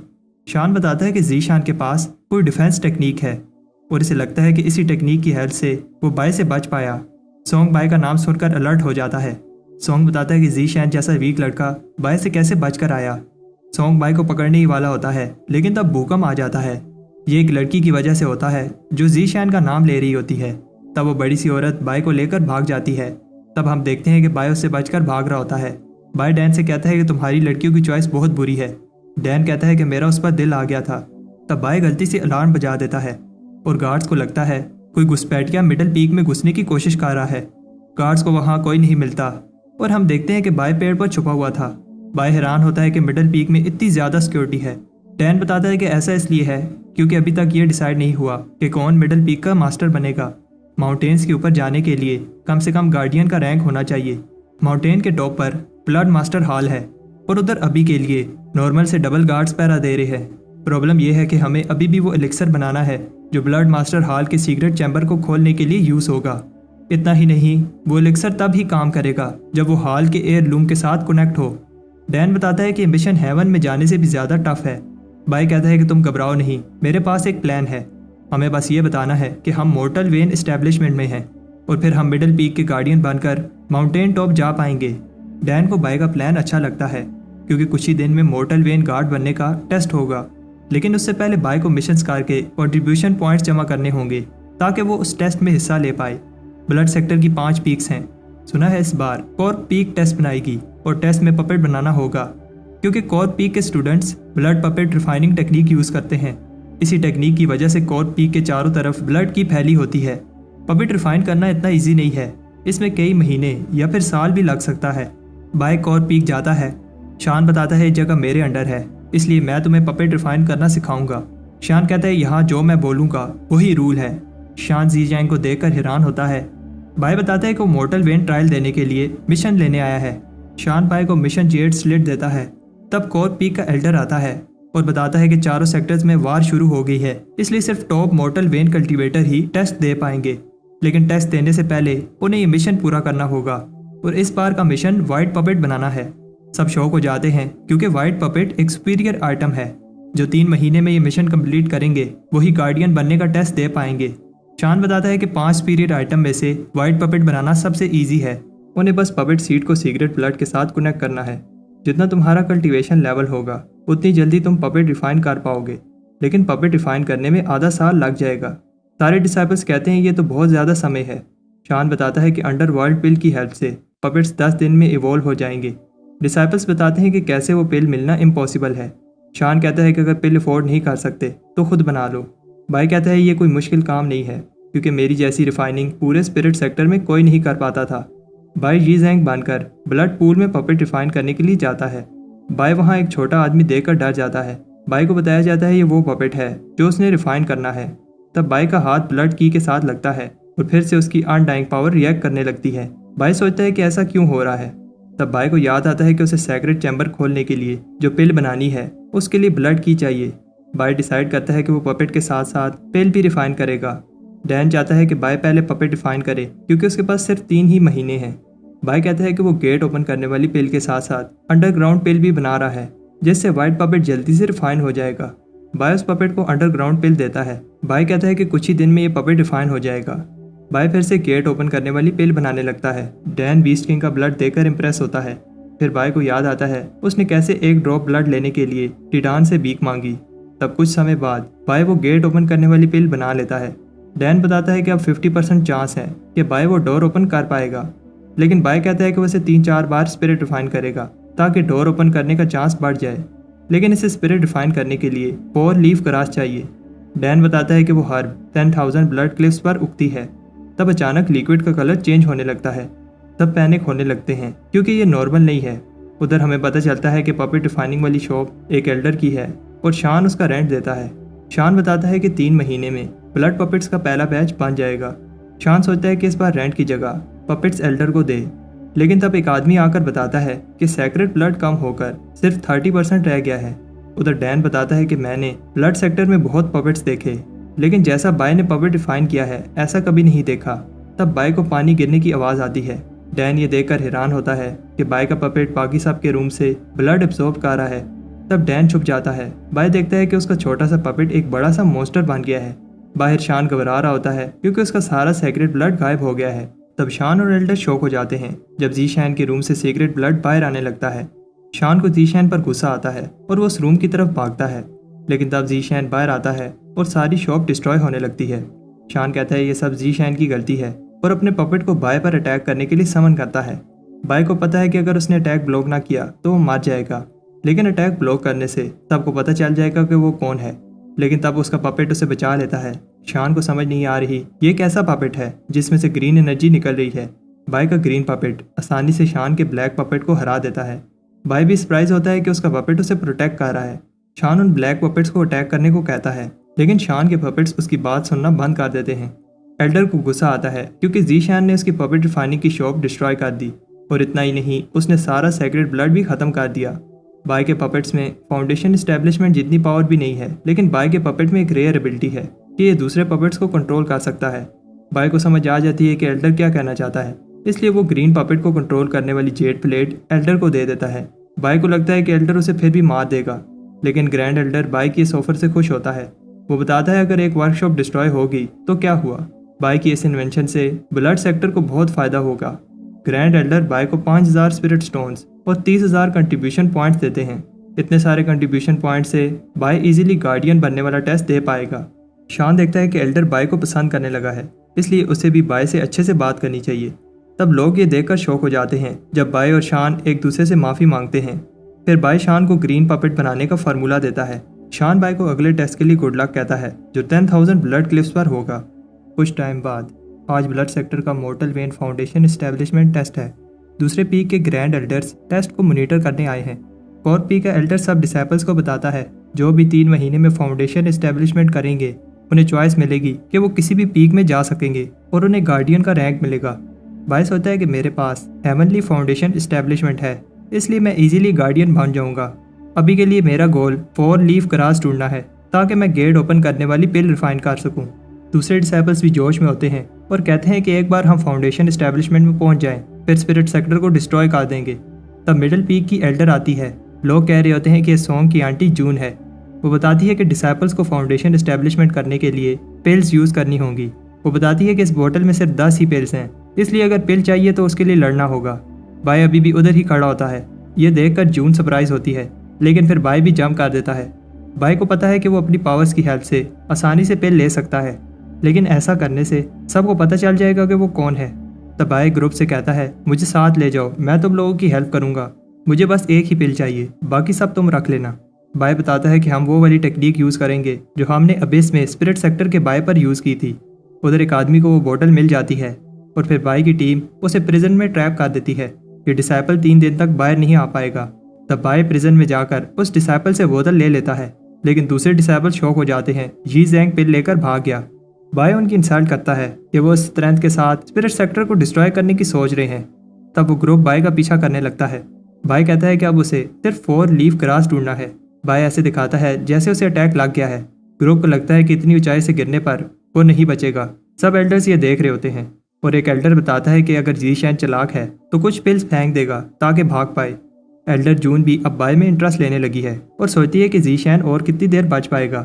वो ग्रुप नीचे बाय की बॉडी ढूंढ रहे होते हैं और उधर बाय 4 लीफ ग्रास ढूंढ रहा होता है। तब बाय किसी बीस्ट को सेंस करता है और ये वही बोलने वाला रैबिट होता है। तब बाय का पाँव स्लिप होता है और वो नीचे गिर जाता है, लेकिन वहाँ उसे 4 लीफ ग्रास मिल जाता है। इससे पहले वो ग्रास लेता एक ब्लड बीस्ट वहाँ आ जाता है। बीस्ट आवाज़ निकालता है जो सब ने सुन ली होगी, लेकिन बाय जल्दी से इस बीस्ट को मार देता है। तब बाय को पता चलता है कि बीस्ट ब्लड की से बना है। ये वही की है जो ब्लड सेक्टर यूज़ करता है, लेकिन ये वाली की थोड़ी स्ट्रॉन्ग है।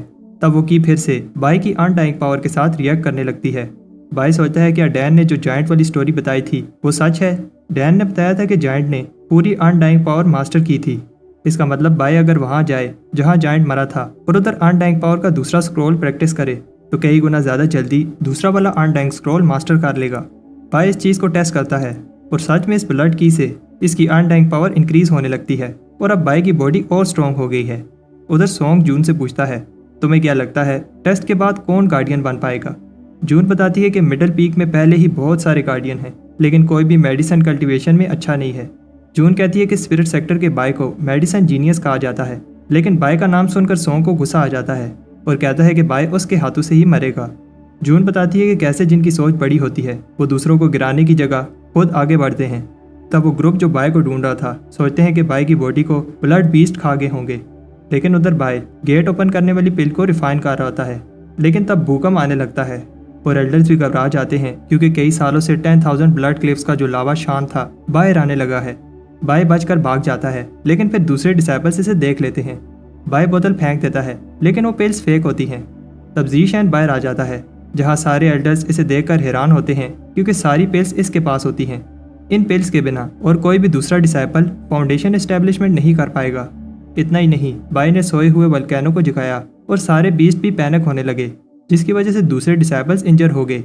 बाय बताता है कि वो बस पिल बना रहा था। जून देखती है कि बाय के पास 10 में से 5 पिल्स हैं और बाकी की पिल्स उसने ये वाली पिल बनाने में लगा दी। जून इस फालतू सी ग्रेड 3 पिल से इम्प्रेस नहीं होती। बाय कहता है कि तुम सही कह रही हो, ये पिल मेडिसिन में यूज़ नहीं हो सकती, लेकिन ब्लड सेक्टर में कुछ ही लोग हैं जो 3rd ग्रेड पिल रिफाइन कर सकते हैं।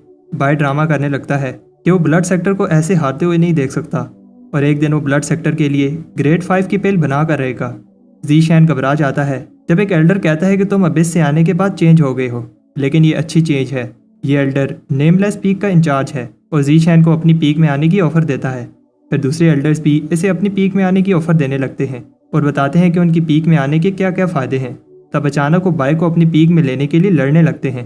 बाय ये देखकर हंसता है। बाय उनमें और लड़ाई कराने के लिए कहता है कि मुझे सही से समझ नहीं आ रही कि कौन सी पीक में जाऊं। सब एक दूसरे की पोल खोलने लगते हैं। तब जून भी अपनी ऑफर देती है। एल्डर्स को लगता है कि जून की ब्यूटी के आगे सारी ऑफर्स फेल हैं और एल्डर्स सही कह रहे होते हैं क्योंकि बाय उसी समय मिडिल पीक ज्वाइन करने के लिए मान जाता है।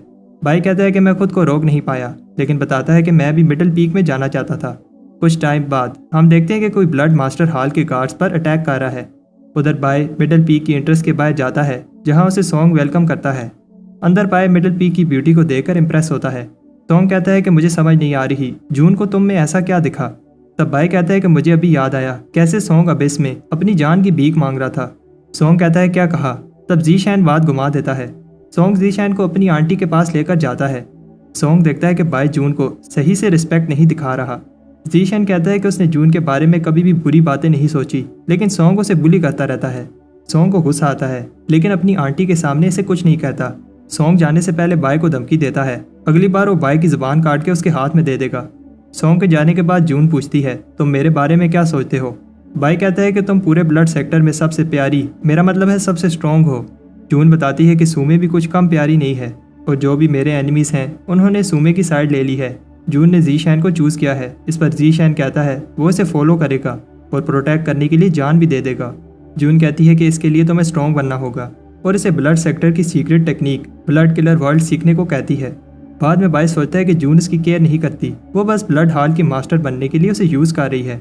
बाय इन सब में नहीं पढ़ना चाहता और आज रात को ही इटर्निटी का रेलिक लेकर स्पिरिट सेक्टर वापस चला जाएगा। रात को डैन कह रहा होता है कैसे जब से ब्लड मास्टर मरे हैं उसके बाद से ब्लड मास्टर हॉल के गार्ड्स पर कोई चीज़ अटैक कर रही है। डैन को लगता है कि ब्लड मास्टर की आत्मा है जो ये सब कर रही है। बाय कहता है तुम घबराओ नहीं, मेरे पास हेवनली फाउंडेशन एस्टेब्लिशमेंट है। लेकिन तब डैन डर से बेहोश हो जाता है। अंदर बाय पर कोई अटैक कर देता है। बाय सोचता है कहीं ये भी इटर्निटी का रेलिक लेने तो नहीं आया। बाय लड़ने की जगह रेलिक लेने जाता है, लेकिन वो असैसिन इसे जाने नहीं देता। तब बाय हैरान होता है कि ये आदमी भी घुसपैठिया है जब वो दोनों एक ही चीज़ को गिरने से रोकते हैं ताकि गार्ड्स को आवाज़ ना आए। फिर बाय को एक आइडिया आता है और वो चीज़ें फेंकने लगता है, लेकिन वो असैसिन उसका पीछा नहीं छोड़ता। बाय स्पिरिट सेक्टर की टेक्निक यूज़ करने से पहले सोचने के लिए रुकता है, जिससे असैसिन का अटैक उसे लग जाता है। गार्ड्स को ऐसा लगता है कि जैसे उन्हें कोई आवाज़ सुनाई दी, लेकिन वो अंदर जाने से डर रहे होते हैं। गार्ड्स के जाने के बाद बाय सोचता है कि वो स्पिरिट सेक्टर की टेक्निक यूज़ नहीं कर सकता, इसलिए वो असैसिन को जकड़ लेता है। बाय को समझ आ जाती है ये असैसिन लड़का नहीं है। फिर असैसिन उस पर अटैक करती है, लेकिन रूम के पावर बैरियर की वजह से बाय को कुछ नहीं होता। फिर असैसिन वहाँ से भाग जाती है। जब गार्ड्स आवाज़ सुनकर आते हैं तो वहाँ कोई नहीं होता। गार्ड्स को लगता है कि ये पुराने ब्लड मास्टर की आत्मा है। ऊपर बाय सोचता है कि वो लड़की बहुत पावरफुल थी। फिर बाय अपनी हेवन रीचिंग आइज की हेल्प से देखता है कि वो लड़की कौन थी, लेकिन उसकी टेक्निक वो लड़की ब्लॉक कर देती है। बाय को लगता है कि उसके साथ कोई मास्टर है। उधर हम देखते हैं कि बाय ने उस लड़की पर एक बाइट मार्क छोड़ा है। तब एक आदमी बताता है वो इसे ट्रैक करने की कोशिश कर रहा था। वो आदमी बताता है कि मिशन बहुत डेंजरस है, इसलिए हमें संभल कर आगे बढ़ना होगा। इसके बाद हम देखते हैं कि जब बाय ने सुमे को मरने के लिए छोड़ दिया था, तब एक आदमी ने उस पर कोई मैजिक किया जिससे सुमे उसकी स्लेव बन गई। वो आदमी बताता है कि कैसे इन पिल्स की हेल्प से वो ब्लड सेक्टर की टेक्निक यूज कर पा रही है, और फिर उसे बताता है कि हमारा गोल बहुत इंपॉर्टेंट है। उधर जून इंप्रेस होती है क्योंकि जी शैन तेजी से अपनी कल्टीवेशन बढ़ा रहा है। सोंग कहता है कि जी शैन एक डरपोक लड़का है और उसे समझ नहीं आ रही कि उसकी आंटी को वो क्यों इतना पसंद है। जून कहती है कि अगर तुम गार्डियन वाला टेस्ट देखते तो तुम्हें समझ आ जाती। जून बताती है 2 तरह के लोगों को कंट्रोल करना इजी है, एक लालची और दूसरे ठरकी। सोंग को जून की ये बात अच्छी नहीं लगती, लेकिन जून बताती है कि एक बार वो ब्लड मास्टर बन जाए फिर तुम जी शैन के साथ जो करना चाहो कर सकते हो। बाय सोचता है कि ब्लड सेक्टर में वो सेव नहीं है क्योंकि वो स्पिरिट सेक्टर की टेक्निक यूज करके खुद को प्रोटेक्ट नहीं कर सकता, इसलिए वो ब्लड सेक्टर की technique blood killer move practice करता है। लेकिन तब कुछ होने लगता है और एक आदमी बाय को जी शैन कहकर बुलाता है। अचानक बाय की सारी पावर खत्म हो जाती है। वो आदमी इंप्रेस होता है कि जी शैन ने फाउंडेशन एस्टेब्लिशमेंट कर ली और उसे कहता है कि तुम्हें ब्लड मास्टर ट्रायल में हिस्सा लेना होगा जिससे तुम्हारी सारी प्रॉब्लम्स खत्म हो जाएंगी। बाय सोचता है क्या वो किसी और वर्ल्ड में था। तब वो बूढ़ा आदमी बाय को 3 एलिक्सर देकर कहता है ये एलिक्सर मिडल फाउंडेशन एस्टेब्लिशमेंट तक पहुंचने के लिए काफी होंगे। बाय को याद आता है कि डैन ने बताया था किसी बूढ़े आदमी ने इसे जी शैन बनने का कहा था, और बाय सोचता है शायद वो यही बूढ़ा आदमी था जिसकी डैन बात कर रहा था। बाय सोचता है कहीं उसे ये पता तो नहीं चल गया कि मैं डैन नहीं हूँ, लेकिन फिर सोचता है कि अगर ऐसा होता तो वो मुझे जिंदा ना छोड़ता। बाय सोचता है कि ये आदमी मेरा एनिमी नहीं है और अब उसे इटर्निटी का रेलिक ढूंढना चाहिए। तब बाय उस वाटरफॉल के पास जाता है जो उसने उस दिन देखी थी जब वो मिडल पीक में आया था, क्योंकि यहाँ ब्लड की बहुत ज्यादा है जिससे वो कई गुना ज्यादा जल्दी कल्टीवेट कर पाएगा। तब बाय को याद आता है कि जब डैन ने उससे पूछा था क्या तुम सच में ब्लड मास्टर ट्रायल में हिस्सा ले रहे हो, क्योंकि वो ट्रायल उन लोगों के लिए है जो ब्लड मास्टर बनना चाहते हैं। ये ट्रायल बहुत डेंजरस है, लेकिन बाय कहता है कि उसके पास और कोई चॉइस नहीं है। डैन बताता है कि सिर्फ वही गार्डियन टेस्ट में हिस्सा लेते हैं जिन्हें अपनी जान प्यारी ना हो। अगर बाय मरा नहीं तब भी बहुत इंजर हो जाएगा। बाय कहता है चाहे वो टेस्ट में हिस्सा ले या नहीं, उसे ब्लड सेक्टर में खुद को प्रोटेक्ट करने के लिए ब्लड सेक्टर टेक्निक सीखनी होगी। तब बाय ब्लड की को सेंस करके देखता है वाटरफॉल की दूसरी साइड एक अलग ही वर्ल्ड है। ये कल्टीवेट करने के लिए बेस्ट जगह है क्योंकि यहाँ ब्लड की बहुत ज्यादा है। बाय जल्दी से कल्टीवेशन शुरू करता है। ब्लड किलर वर्ल्ड की 3 स्टेजेस हैं।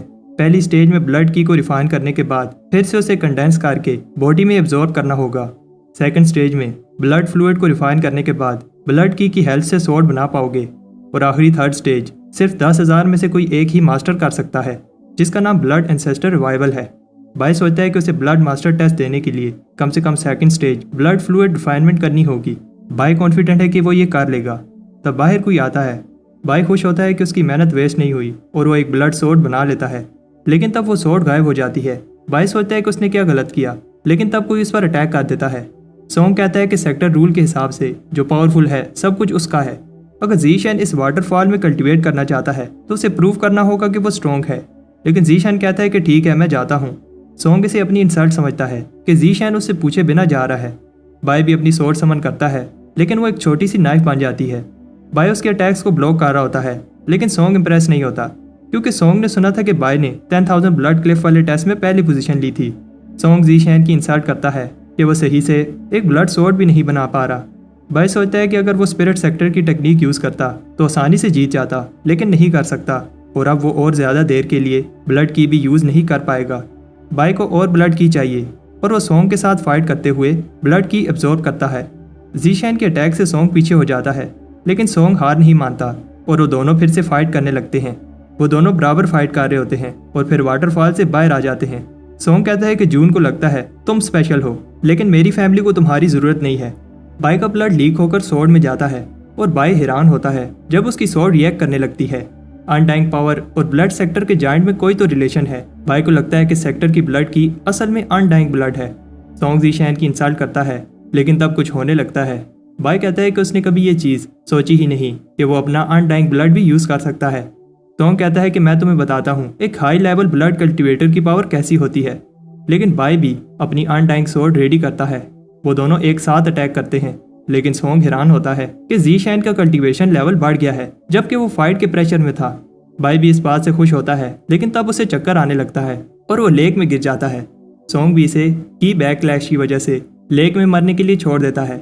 बाई बहुत इंजर हो गया है और डूबने लगता है, लेकिन तब कुछ होने लगता है और सारे टाउन के लोगों की ब्लड की उनकी बॉडी से निकलने लगती है।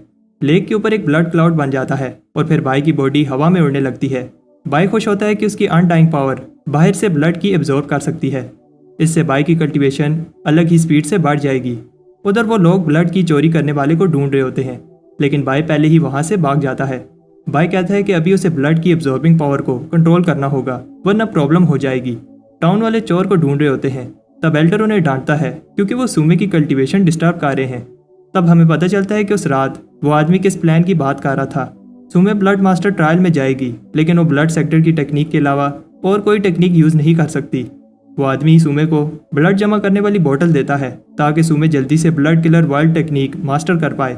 सुमे कल्टीवेट कर रही होती है, लेकिन तब कोई एनर्जी चुपके से उसकी बोतल के पास आ रही होती है।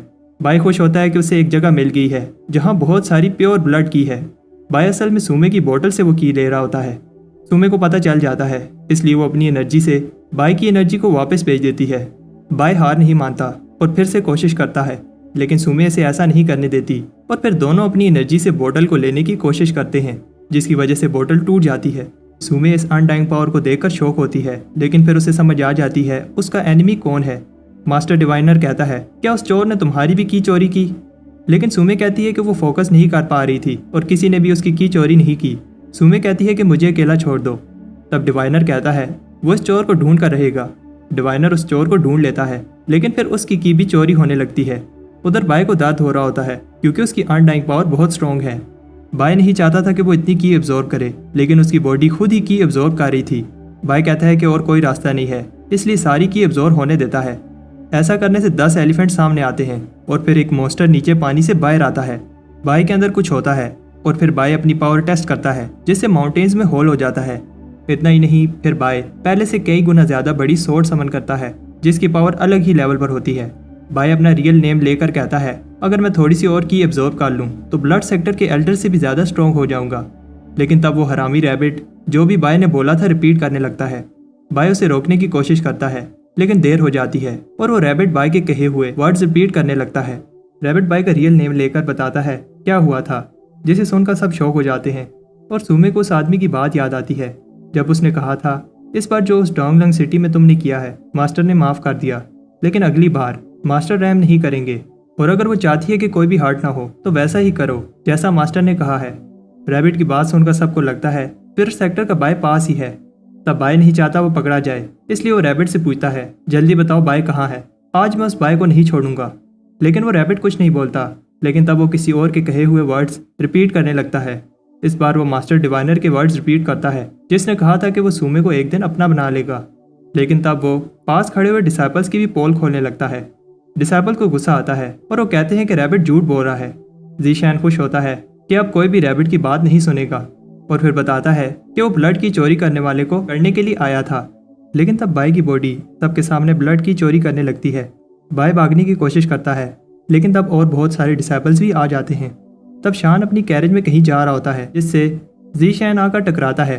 सारे डिसाइपल्स बाय का पीछा करते हैं, लेकिन तब उन्हें यह देखकर गुस्सा आता है कि ज़ीशैन अभी भी चोरी कर रहा है। उधर सोंग शांति से कल्टीवेट कर रहा होता है, लेकिन कोई फोर्स से उसकी की एब्जॉर्ब कर लेता है। सोंग सोचता है कि ऐसा कौन है जिसे मरने की बहुत जल्दी है। उधर बाय डिसाइपल से बच गया होता है और सोचता है कि इसमें मेरी क्या गलती, अगर मैं एक जीनियस हूँ और मेरी बॉडी खुद ही की एब्जॉर्ब कर रही है। बाय फिर से भाग जाता है जब वहाँ मास्टर डिवाइनर का ग्रुप आता है। बाय सोचता है कॉर्प पीक भाग जाता हूँ, ये लोग वहाँ नहीं आएंगे। लेकिन मास्टर डिवाइनर अपने क्लैन की सीक्रेट टेक्निक यूज करके एक ट्रैकिंग बटरफ्लाई को समन करता है। बाय कॉर्प पीक का टोकन लेने घर जाता है, लेकिन कोई पहले से ही उसका वेट कर रहा होता है। मास्टर डिवाइनर कहता है कि इतनी जल्दी भी क्या है, और फिर उसका टोकन तोड़ देता है ताकि वो भाग ना पाए। वो ग्रुप अटैक करता है, लेकिन शौक होता है क्योंकि ज़ीशैन की बॉडी स्ट्रॉन्ग है। उन्हें समझ आ जाती है कि ज़ीशैन ने कोई बॉडी रिफाइन करने वाली टेक्निक प्रैक्टिस की है, इसलिए इसे हराना टफ होगा।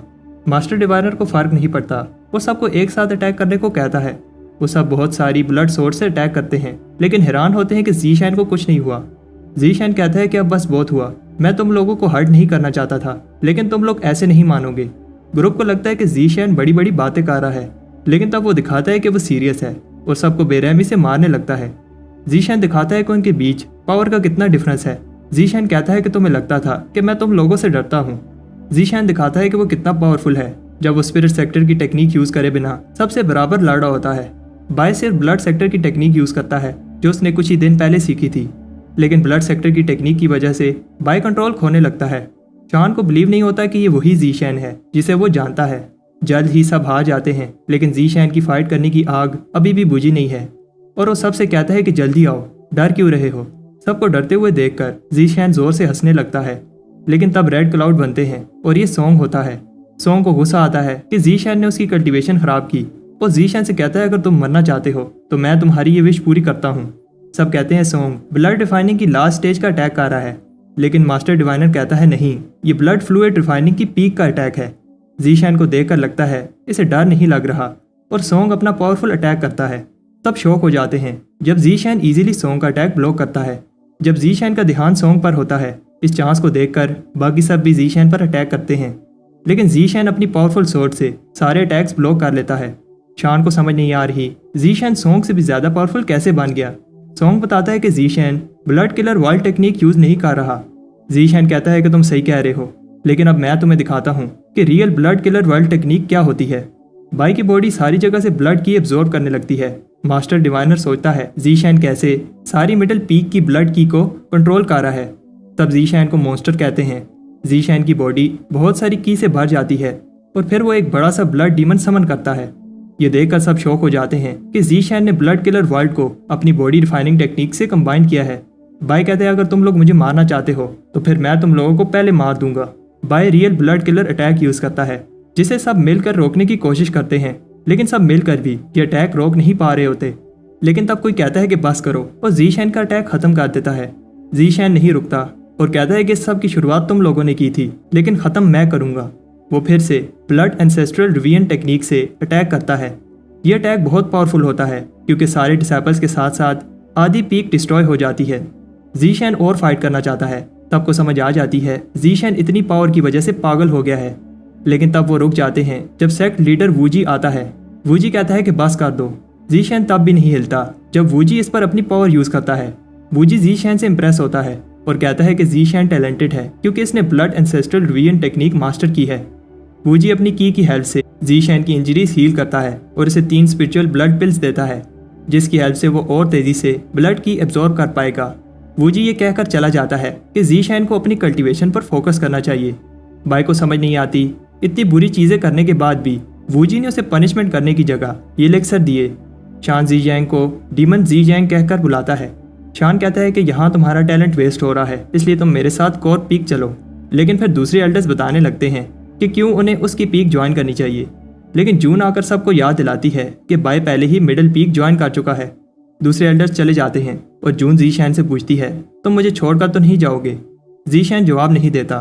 फिर जून सबको कहती है जाके अपनी इंजरीज पर मेडिसिन लगाओ, और सॉन्ग भी गुस्से में चला जाता है। जून बाय से कहती है कि तुम्हें संभल कर रहना होगा क्योंकि ब्लड सेक्टर ऐसी जगह नहीं है जहां तुम किसी पर भी ट्रस्ट कर सको, वूजी पर भी नहीं। बाय जून की बात पर बिलीव नहीं करता। फिर जून बाय को याद दिलाती है 800 साल पहले वूजी ने अबिस में क्या किया था। वूजी ने अपनी 9वीं टाइट बनाने के लिए चारों सेक्टर के फाउंडेशन एस्टेब्लिशमेंट कल्टीवेटर्स को मार डाला। जून कहती है अब तुमने अपनी पावर सबको दिखा दी है, इसलिए कोई भी अब तुम्हें तंग नहीं करेगा।